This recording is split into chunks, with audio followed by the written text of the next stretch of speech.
Hello, I am MoarCrow. Before I get into this video, I want to say that this is not a tutorial of any sort, but more of a narrative video where I chronologically retell from start to finish how this server came to be. Now, I don't want to pretend like this server is massive or anything, or that I'm pulling a lot of people, because I'm not, although I believe I'm trying, but that's also the reason why I'm making this video, because I believe this server is ready for the public to play on, despite currently being in beta. I am going to chronologically talk about how this server came to be and what it took to be ready. Now, disclaimer, I am aware that there is a fire alarm in the background. For context, I am lazy and I want you to endure it. Thank you. Now, some context before I jump in, before anything was even planned. I am MoarCrow. I've been playing Minecraft since the dawn of time. My first time playing Minecraft was on a first generation iPhone. It was Minecraft Lite, and back then I was already super into it the moment I saw gameplay of it. I just had to install it the moment my father stopped using a BlackBerry. My trajectory of life was aimed to become a builder. I built for some big servers, built some random ass people. I build in my free time. Basically, I transitioned from a Minecraft version to another, from iPad to Xbox 360, then to PlayStation, then to Bedrock, and from Bedrock to finally Java. One of the best parts about building, apart from building, is showing my creations to people. Just how a child shows their drawings to a parent, just how an artist displays their work on a museum. I would spend my time on massive projects, but majority of them not seeing the light of day, either because the world got corrupted, a device stopped working, or because I moved into another project. But when I was moving to another project, it was never because I lost motivation for it, but because I had the opportunity to start on a better one. Better as in a better idea, a newer version or a different edition. And these projects I left behind were projects that me and my team had already spent so much time on, projects with massive progress, only to be left behind because we had to start from scratch on a newer one. As much as I hope for the people who helped me not to think that it was for nothing, and I really don't think it was. I think the experience and the moments I spent my time with my friends were some of the most cherished memories I had throughout my years. Everything I just said was essentially how my experience with building and how my relationship with my team came to be. And that's where this server comes in. And this server is the embodiment of what years of experience and teamwork can accomplish. And this is just the top of the iceberg. This is nothing but a lot at the same time. But what kind of server is it? If this server is not an SMP, nor is it a server with mini games to play on, it is essentially parkour combined with dungeon exploration. You complete dungeons by doing parkour instead of pure mob slashing. That's it. That's the premise. But how I see this server? I see this server as more like a creative world. That's what it is to me. The parkour dungeon part is basically the walk through the gallery. If you want to know more about what the server is, I suggest watching this video explaining what JUMPMOORE Kingdom is, which, by the way, that's the name of the server. Now, if what I just told you so far is what it takes to make a server, which was experience and teamwork, I think we have to go deeper on what I mean about experience and teamwork. And I'm not talking about years of building or classic helping teamwork. I'm talking about core values I have when it comes to lead a team, and what core values I came to have based on life experiences. To finish a project that I am passionate about, I believe core values is what you need to even start something in general. It's what you need to reach desired goals in life. And what are core values? Core values are basically values that you live by. You can value accomplishment, you can value comfort, it can be generosity, peace, commitment, wealth, professionalism. But the core values are the top values that you live by. Values that primarily drive you to stay or become a better version of yourself. It's like love languages. Maybe you value physical touch the most, or maybe you value words of affirmation. They're the same as core values, just in a relationship. Now, what does this have to do with starting a Minecraft server? It has to do with everything, my friend. It takes a lot to start in general. For example, you want to go to the gym early in the morning, but when it comes to waking up early in the morning, it's hard not to sleep for 15 more minutes or to leave it for tomorrow because an hour actually passed. Well, shit, maybe you don't really value discipline. It seems to me like you value quality sleep. Oh, but I don't have any time to sleep. Well, it sucks. Maybe it's time to you to start valuing tolerance so you can suck up the snob and fatigue. But hey, at least you're valuing fitness at last. Or at least that's only when it comes to going to the gym. Because you see, the reason why we can't live with all the values is because a lot of them actually clash with each other. That's why we separate our values into different things and even put values within values. For instance, my core values for when it comes to going going to the gym can be fitness and serenity. And the values for fitness can be tolerance and self-care. The values for fitness is what I call sub-core values. When it comes to making a Minecraft server, I think it takes experience and teamwork. If you have people that are helping you, my sub-core values for experience are discipline, vision, expertise, and reflection. My sub-core values for teamwork are communication, cooperation, purpose, and harmony. And another core value that I think it's important when leading a team is leadership. My sub-core values for leadership are openness, optimism, motivation, and recognition. Now, leadership is more of a personal core value. Personal core values are core values that shape what you currently are as a person. My personal core values, apart from leadership, are happiness and productivity. All in all, what I'm trying to say is that if you want to finish something that you are passionate about, you have to at least have your core values ready to live by, to remember why you're moving towards said goal, not to lose reason along the way and give up. Without them, you are basically building with no foundation.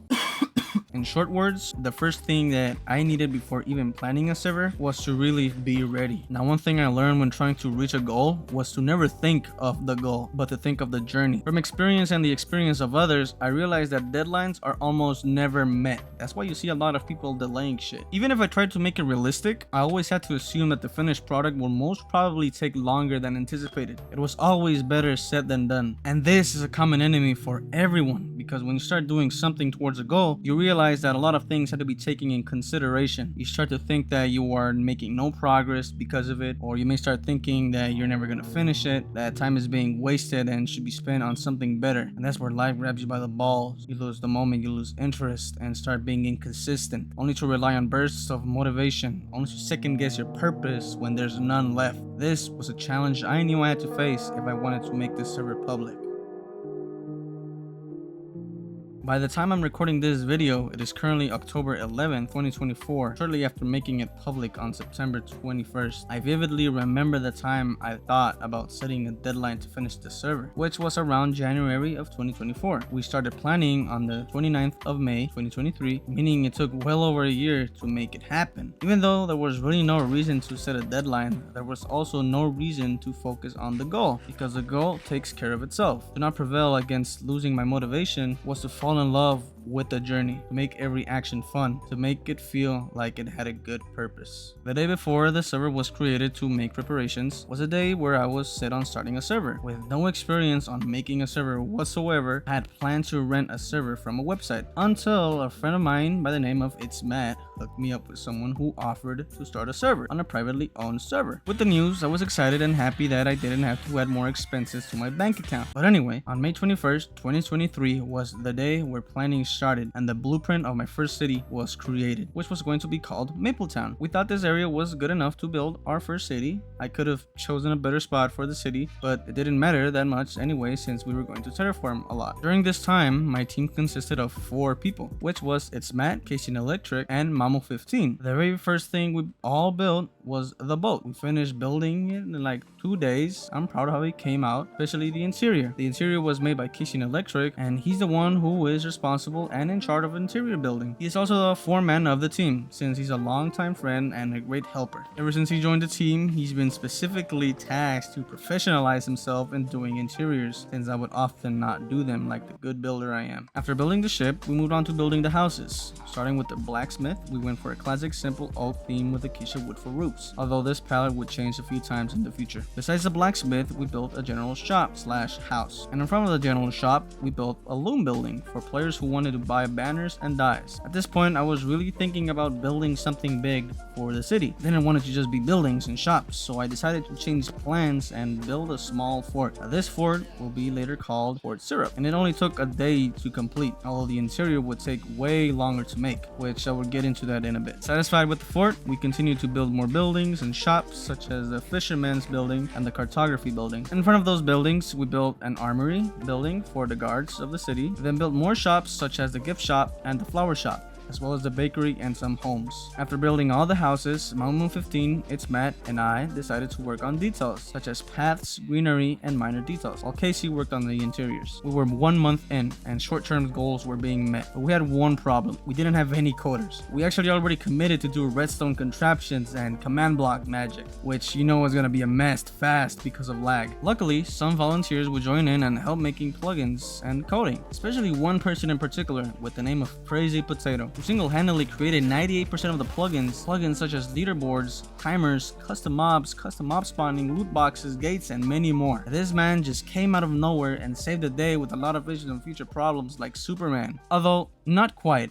as in he didn't came out of nowhere, because he is actually the one helping host this server. See, this is the person that Mac hooked us up with the server hosting in the first place. We just didn't know who he was until months later. This man also went infinity and beyond by also making the server website, and we are practically forever grateful that he's part of the team. We continue building and detailing, such as adding maps around the city. Casey worked on more interiors. I built a beautiful house caravan. We did some farmland, and boom, the outside of Mapletown was completed-ish, because there was still a lot of left to do. We improved paths, and then we improved them again because there was a lot of everything, and calmed down with the stairs. We added a hedgehog. We built an inn, and also the interior.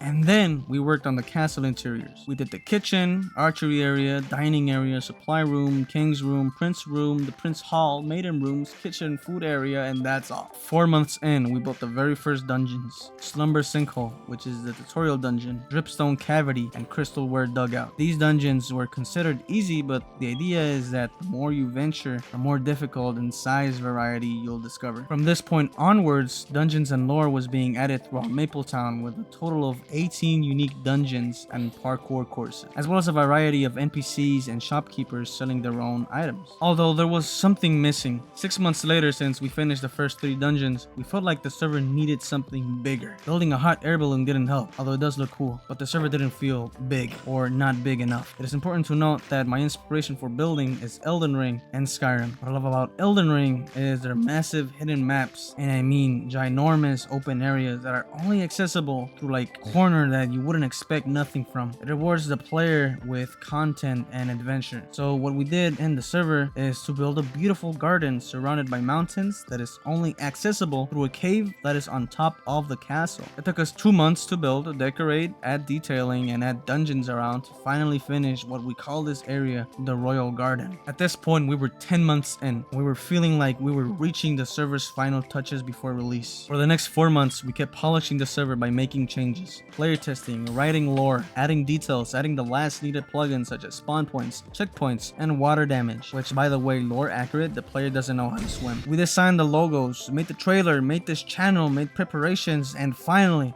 on September 21st, 2024, we made the server open beta, and JUMPMOORE Kingdom was released to the public. My first Minecraft project was finished. A massive milestone was reached, and I couldn't be any happier. I enjoyed every bit I spent working on the server. Of course, ups and downs are bound to happen. Unforeseen circumstances or long breaks were a common thing, and was whether or not if we had the energy and motivation to come back or continue. Despite the problems, but we pushed through. I want to thank those who volunteered throughout the project. Some people came and left, some came and sticked around, such as Gator XL as a helper and Features as a story writer. The ones who left but helped enough to be mentioned are in the building hall in the server. And while I'm at it, yes, the server is still up. You can join it and experience it yourself at play.jumpmoore.net. The version is 1.21 through 1.21.1, and massive thanks to Stefan J2 for letting us use and modify his texture pack for our server, which, if you didn't know, the server recommends that you use this texture pack to enhance experience and add a unique feel to the server. I also wanted this texture pack because it has a cool renamed textures and a connected block texture feature, but this also means that the player will have to use a connected textures mod. To make your life easier, our Discord server has provided a ModRenth mod pack that has all the essential mods you need, some vanilla plus mods, and of course some heavy performance mods such as sodium and lithium. I want to say again that there are a lot of things that we plan on adding: more cities, more dungeons, more mechanics, more parkour, and more content in general. We hope to see you on the server. Thanks for watching, and adios.